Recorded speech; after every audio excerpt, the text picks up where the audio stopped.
सभी दोस्तों को नमस्कार। एक बार फिर से आप सभी का हिंदी अड्डा यूट्यूब चैनल पर मैं मनोज कुमार स्वागत करता हूं। जैसा कि इससे पहले हम लोगों ने 2 वीडियो के माध्यम से भारतीय जनगणना 2011 के बारे में अध्ययन किया था। अभी भाग 3 के तहत जो है हम लोग भारत में नगरीकरण के बारे में जानकारी प्राप्त करेंगे, जो कि आने वाले एग्जाम के लिए बहुत ही इम्पॉर्टेंट है और अक्सर इससे प्रश्न पूछे जाते हैं।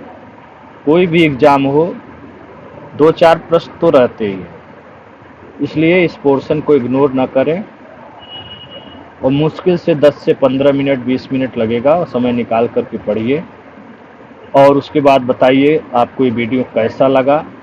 क्या आगे आपको उत्तर प्रदेश जनसंख्या एवं नगरीकरण भी चाहिए? जैसा भी हो कमेंट में बताइएगा। और हाँ, यदि आपको ये वीडियो पसंद हो, हमारी मेहनत पसंद आए, तो इसे दोस्तों के बीच शेयर करिए।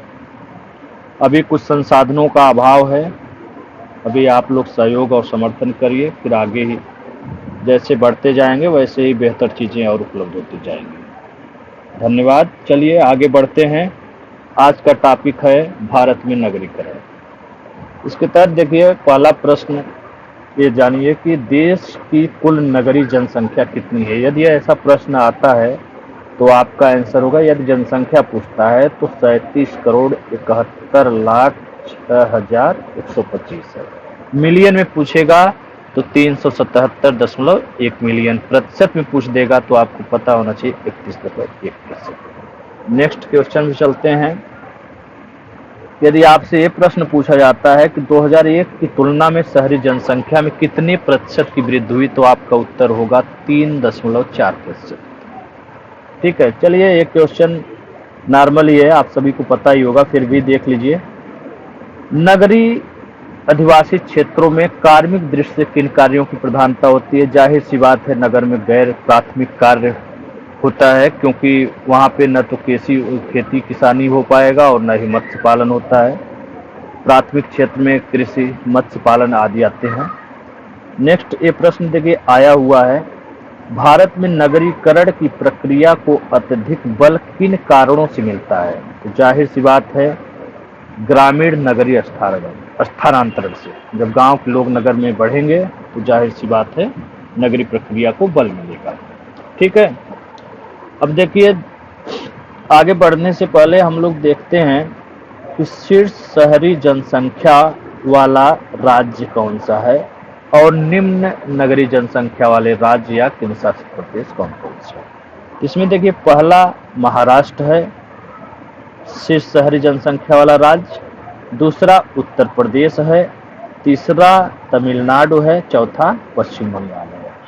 निम्न में बात करेंगे तो देखिए निम्न में टोटल राज्यों में लक्षद्वीप है, जहां की नगरीय संख्या मात्र 50,332 है।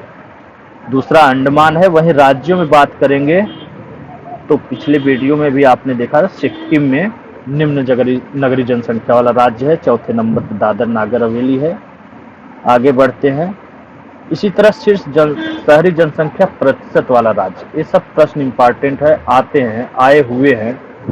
तो इसमें देखिए टोटल राज्यों की अगर बात करें हम, 36 राज्यों में दिल्ली की नगरीय प्रतिशतता सबसे अधिक है, 97.5%। उसके बाद चंडीगढ़, लक्षद्वीप, दमन-दीव है।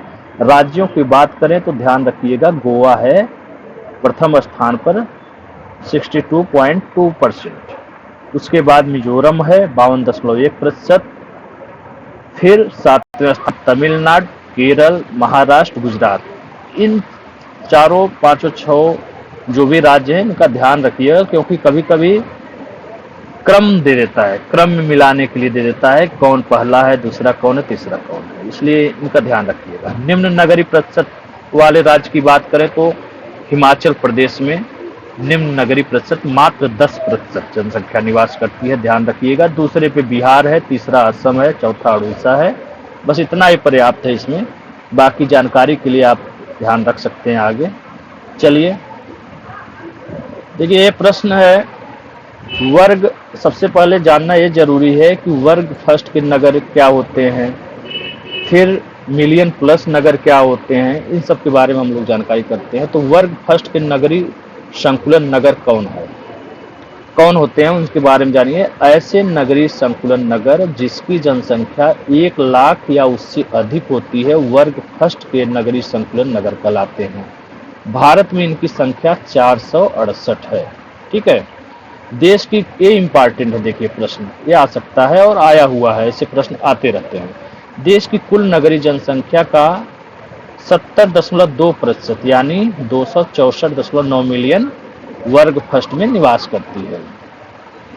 इनमें सर्वाधिक वर्ग फर्स्ट के नगरीय संकुलन नगर स्थित है उत्तर प्रदेश। देखिए उत्तर प्रदेश में सर्वाधिक वर्ग फर्स्ट के नगरीय संकुलन स्थित है, कितने? 64 है। ध्यान रखिएगा 64 है। दूसरा आंध्र प्रदेश 46 है, तीसरा महाराष्ट्र 37, अगला मध्य प्रदेश, राजस्थान, गुजरात। ठीक है।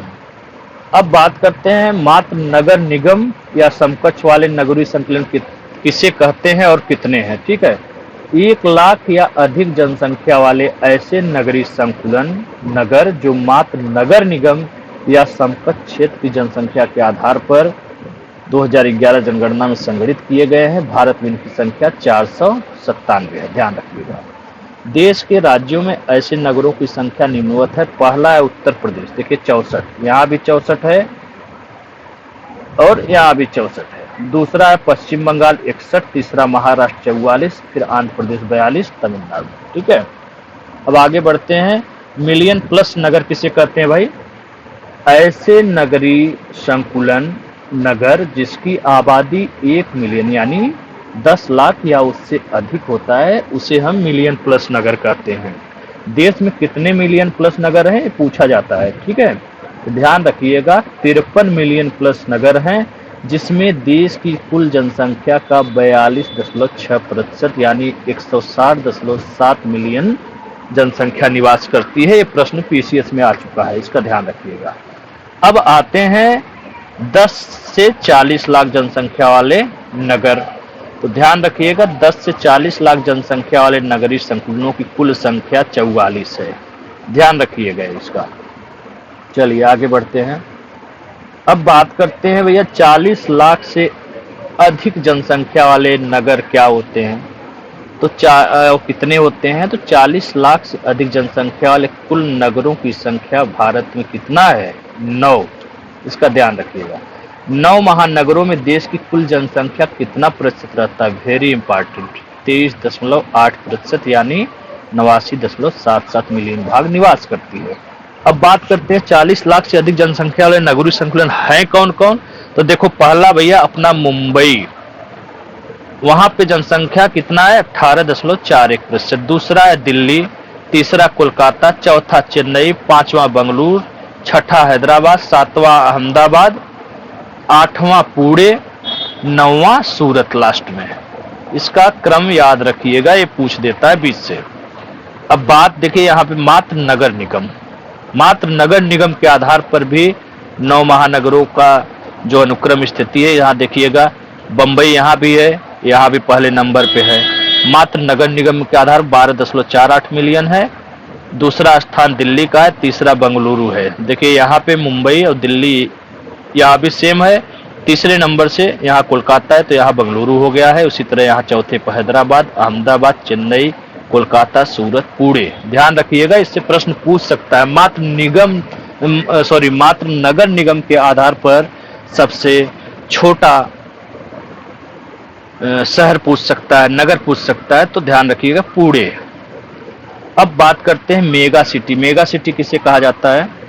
तो मेगा सिटी की बात करते हैं तो संयुक्त राष्ट्र ने जिसे परिभाषित किया है मेगा सिटी को, तो संयुक्त राष्ट्र संघ के अनुसार ऐसे नगरीय संकुलन जिनकी संख्या 10 मिलियन अर्थात 1 करोड़ से अधिक है मेगा सिटी की संज्ञा से अभिहित किया जाता है। देश में कुल 53 मिलियन प्लस नगरीय संकुलनों में से मात्र 3 नगरीय संकुलन को मेगा सिटी की परिभाषा दी गई हो। वो 3 सिटी कौन से भैया? पहला है बृहत मुंबई, दूसरा है दिल्ली देश की राजधानी, तीसरा है कोलकाता। ठीक है, ध्यान रखिएगा।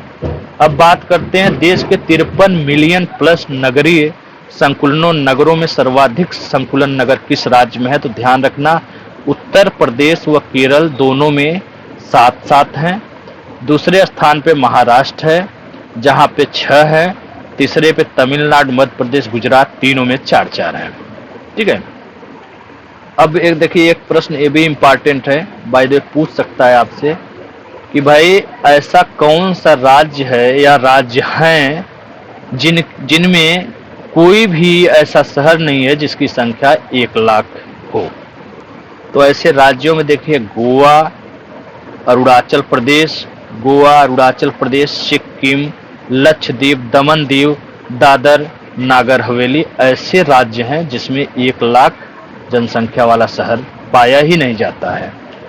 ठीक है, चलिए आगे बढ़ते हैं।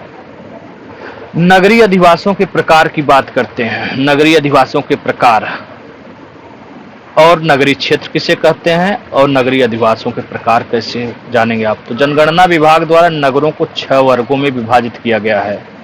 प्रथम वर्ग के अंतर्गत देखिए क्या होता है। प्रथम वर्ग में 1 लाख या उससे अधिक वाले नगर आते हैं।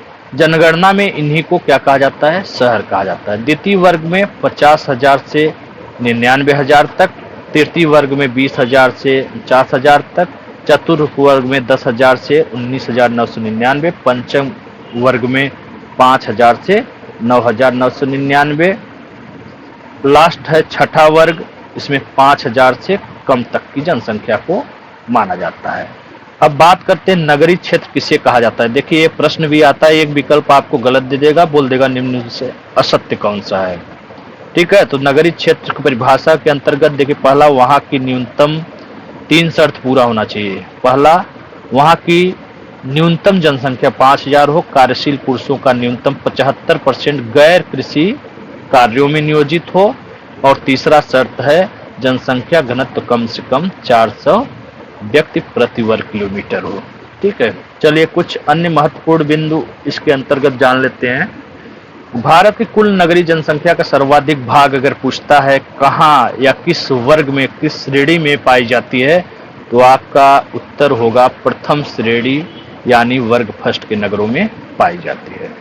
4, 5, 6 को लघु नगरों की संज्ञा भी दिया जाता है या श्रेणी में रखा जाता है। पहला, दूसरा, तीसरा नगरों में तीव्र जनसंख्या की वृद्धि हुई। यदि आपसे प्रश्न आता है किन वर्ग के नगरों में संख्या में तीव्र वृद्धि हुई है, तो याद रखना पहला, दूसरा, तीसरा। हालांकि ये सब प्रश्न आते नहीं है लेकिन कुछ आ सकते हैं, जैसे पहला प्रश्न है इंपॉर्टेंट है, इसमें इसका ध्यान रखने की जरूरत है। रही बात है 5वां एवं 6वां में, तो लगातार ह्रास की प्रवृत्ति बनी हुई है।